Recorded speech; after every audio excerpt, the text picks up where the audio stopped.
Well, hello, folks, and welcome to the Dieter Melhorn Fishing Podcast. I hope you're having a good day, whatever day it is that you happen to be listening to the show. Today, we're going to talk about fishing in the summertime and what to look for, what to stay away from, and some of the good points and the bad points. But a quick shout out first to our folks that are sponsoring this one. That's Omnia Fishing. Go check them out.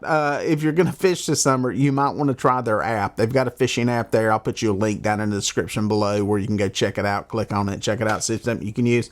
They got water temperature in there. You're going to find out in the summertime that water temperature is going to be high. I don't care where you're at in the country, outside of maybe the Red River up in the north or something that is flowing out of Canada. But it's going to be hot. But the app gives you an idea of maybe where some break points are and some of that. I think the app on the water temperature side works a lot better when you get into the transition times of spring and of fall. I think it shows you, because those are the times when stuff will cool and rise and you'll get a differential in some of the temperatures. But the other cool thing is the wind direction, and the you can see the little wind bars on there showing you which way the wind's blowing. I think it's very cool because I drift a lot. And some of the stuff with water clarity, if we ever get rain. We don't get much rain in the summertime. Going into the fall and winter, especially when we get those heavy rains, and you got inflow mud where we're at, we get a lot of red clay runoff, and it can give you an idea of where the mud lines are, what's really, really stained up and dingy, and where you can escape to find clear water. So check them out on Omnia Fishing, link in the description below. But summertime, the spawn's behind us. We're into the fish being dispersed right now. They're spread out in a lot of different areas, and you can catch them about anywhere right now. There's some concentrated areas that you can focus on there at certain times. We're going to talk about that. But the bottom line is it's time to start catching fish again. And, one of the biggest dictating factors right now that's going to dictate a lot is going to be that water temperature. And it's going to be high. There's going to be most places where it's well into the 80s. Some places it's going to get into the 90s. And if you get into an area that has a hot water discharge, it's going to be even hotter than that. But honestly, you can catch fish there. And part of that has to do with what happens in the water column. And that's one of the things that leads me to my next little thing with this water. Normally people think that, hey, it's hot, got to fish as deep as possible. In a lot of places that's true. A lot of places that deeper water is cooler. Most places it's cooler unless you get a really flowing river that, churns it up and turns it up, that kind of thing. But the downside to the deep water, especially here in a lake, a stagnant lake, is that you can get what's called a thermocline. You probably heard me talk about that. And that's basically a thermal pocket that, and you can see it if you're in a boat, you can see it on your sonar. You'll see a band where it gets darker. And that's a difference to where that heavier, denser, colder water sinks below the warmer water and the less dense water. And a lot of times there'd be fish in it. If you got a boat, you got sonar, you can look at it and go, man, there's fish in there. They love that cold water. But a lot of times, especially in the summer, that thermocline water, the water below the thermocline, has no oxygen. It's depleted of oxygen. And this is because of some biological processes that go on, and the bottom line is there ain't no fish in it. You will look on your sonar and you will literally see fish stacked up above it. That's a dead zone. And, if you're bank fishing, it's tough to tell. Best way to tell on the bank is take a live bait, chunk it out there, and leave it out there about 5 minutes and reel it in. And if it's dead and has no crushing bite marks on it, you've got the thermocline out there, fish shallower. For us here, it's around 23 to 25 feet is where it starts in the summertime, especially if we have no rain, no flow through the lakes. It becomes a dead zone below that. So you have to fish above that. So that's one thing to keep in mind there with the water. The good news is there's a whole lot of, in most lakes, shallower water that you can fish. And even in those deep water areas, you can fish above it using suspended baits, because a lot of times that's where the fish are, and that's how the fish can be caught. And that is why a lot of people jug fishing in the summertime do really, really well, is because they're drifting these jugs, floating in these jug lines, and they're all suspended above the thermocline where a lot of these fish are stacked up at. So that's something to keep in mind as summer comes in and starts rolling in. One of the downsides, to the summer fishing is going to be your boat traffic and your crowds. And that's just something you need to wrap your mind around, wrap your head around before you even start. If you want to avoid it, go super early. I try to run all my guide trips early people hate it because I'm meeting them at the boat ramp at 5:30 in the morning, pre-dawn, and we get out there and we fish 6-hour trip till about 11:30, and we're out of there. You beat the boats, you beat the jet skis, you beat the weight boats, and you beat most of the heat, even though it's going to warm up and get hot regardless.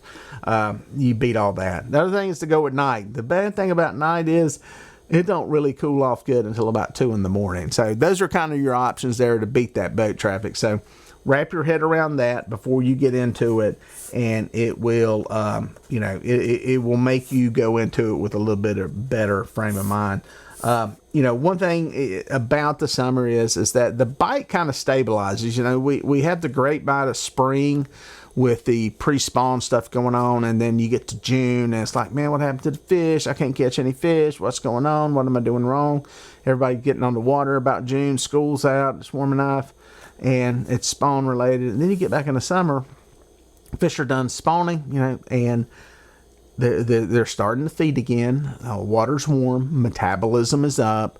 They're having to eat to maintain body weight, and they're cruising around, and fish start to show up everywhere. Bait starts to disperse and is all over the lake. Bait's already done its spawning, so the bite can get a little more consistent in that it's it's reasonably good. It's not good all the time, don't get me wrong, but you can count. You will have good days and you will have bad days. That's just fishing. But you can kind of know that usually at some point during the day there's a feed going on. It may not be an all-day feed during the absolute right conditions with pressure and moon and all that, but at some point you're going to be feeding. If you can fish 24 hours, you'll probably find a window where about 2 or 3 hours you'll catch fish. So that's one of the good things about summertime, that I like. And the other thing is, as you get kind of later into summer, is that, the crowds and the boat traffic kind of start to diminish a little bit. There's a big, push there. Memorial Day kind of is the first time people, the casual boaters get their boats out. July 4th seems to be the peak. That's when everybody's going crazy. Everybody's going stupid. Water temperatures are great. And they're drinking, they're partying, they're skiing, they're, just living the lake life, the river life, whatever you want to call it. But as you kind of get into, late July, August, depending where you're at, some kids start to go back to school. People have been sunburned and hungover enough that, they're kind of tired of that. And, it's just, you've kind of done it at that point. And some of the traffic starts to diminish. Again, the big excitement is over with, and the other thing is heat has run a lot of people off the water. By then, it's usually pretty dang hot, and it's consistently hot. Water temperature, it's not even comfortable to jump in the lake anymore because it's, it's like bath water. So you get a little bit of diminishment with the crowds, and that can be good because that starts to coincide with when typically we get into a pretty dang good late summer bite. That August to September time frame, especially the later part of that, can be a pretty good consistent bite to where fish are widespread. You don't have to go into the back of a creek and find them super shallow. You don't have to be fishing this super deep hole, or you don't have to be anchored up on these points, catching them hugged up on it.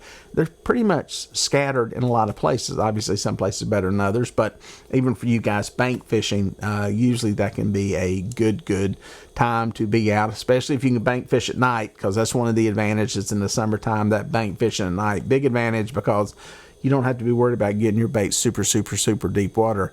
Most of those fish are running right up and down the bank, and that's where you can catch them without having to put baits really far off the water, off the water's edge to get out there to them. So night fishing, big advantage then, and the diminishing crowds is another thing. One thing to keep in mind too is that what I alluded to earlier was that suspended bite. We've got some lakes around here to where usually by July into August, fish start to suspend in some of the deeper lakes, and you get them. Part of them, the biggest reason for this is the thermocline, and you get that thermal pocket or that area of depleted oxygen. Some areas the biologists call it the squeeze effect, where you kind of get this bubble of depleted oxygen, and you can get a lot of fish suspended. So you guys that are bank fishing that are stuck near deep water, say you're fishing the edge of a bluff or something like that, it's a good time to use some bobbers and some suspended baits. Now, you may have to suspend those baits on a slip bobber down 15, 20 feet, but that seems to be a good pattern. If you're on a lake, a lot of times it's like the old school live bait striper fishing, to where you've just got lines out beside the boat and you've got them stacked down at 15, 20, 25, 30 feet, and you figure out where the fish are, and you just kind of float around to find these pockets of fish. Typically they're adjacent to bait schools, whether you have shad, blueback herring, whatever it is in the lakes that you're in. It's a good time to do the suspended fishing. So that's one of the other cool things about summer. And I think the later part of summer is a lot better than the early part of summer. As crazy as that sounds, water gets hotter. It's kind of the more miserable time. You're tired of summer at that point. But quite honestly, I think the better fishing in summer is later summer versus early summer.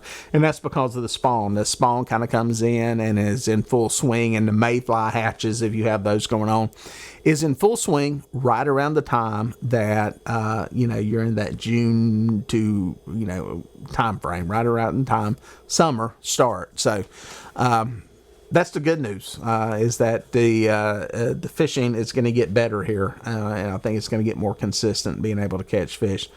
Downside is it's going to get hot, and it's going to stay hot, and about only hope for a break is maybe a tropical storm, depending on where you're at in the country, that brings in some rain and some cooler temperatures. But that's kind of my outlook on the main summer fishing. Bait-wise, it's a lot of different stuff that works now. Bluegill are abundant. If you're able to catch those, you can use it. Obviously, the shad, gizzard shad, all that's always good. A lot of the bottom line is a lot of baits work in the middle of the summertime. Chicken, if you're fishing an area where they're feeding on mussels, hard to beat. It's when I discovered chicken many years ago and experimented with it, was in the summertime during the summertime bite. And if they're on flats and areas, mussel beds, it's hard to beat chicken during that time frame. And for you guys using the stink bait, now's the time. You've heard me say that wait till the water temperatures get up. Listen, when the water temperature in the 80s, the stink baits, the pack baits, the manufactured baits, it is the time to use those baits. You guys that want to use those things and try them and want to experiment with it, or just like using it, warm water is the time to use those things. One of the great things about channel catfish, their metabolism increases significantly more than some of the other catfish species as the water warms. And when that happens, they feed. So if you're looking to catch channel catfish, especially if you're looking to catch eaters, those stink baits, those manufactured baits, now's the time to put them in the water and try to catch some fish. So hopefully this gives you a little bit of confidence and some enthusiasm going forward into summertime in spite of the heat. Again, dodge it by getting out there super early, and dodge it by getting out there at night. And I think that'll at least make you enjoy being out there more than being out there in the sun. But if you're out there, stay hydrated. That's a big thing. Beer does not equal hydration, so keep that in mind. A lot of water, a lot of that Gatorade, and that keeps it honestly keeps your energy levels and enthusiasm up. I'm going to talk about that in another podcast because there's some interesting stuff on that. But just staying hydrated keeps you overall feeling better.